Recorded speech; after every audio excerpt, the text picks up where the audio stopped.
kennetaan daagate.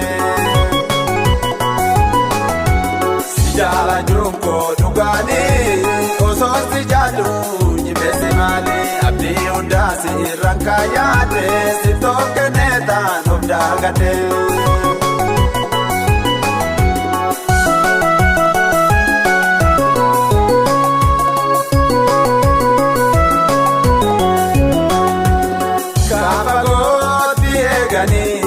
Asuma taatee dhiyooti nama baatee galanii amma wasilaa nama faangate. Obsirree si talee jedhee yeroo baay'ee obseesi eegee amarraa obsa fiitaanee sirra gargaar ba'uu fiidhanee. Ani kubbaa sirtee oliif gadii naatti taphaate gocha kakee na nyaanjaaye jaalalli kees naaf suphee ta'e sibis hojii keessi faalaatu sina baaruu naatti samaatu midha malee homaana gootu asi fedhuu baraabaraatu.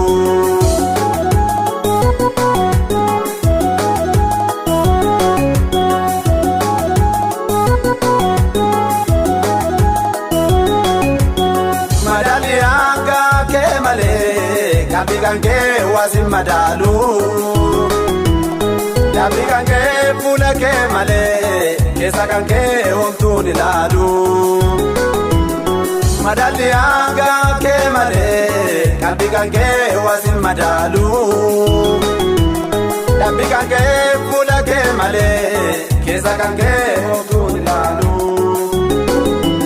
Demi tinabitatu.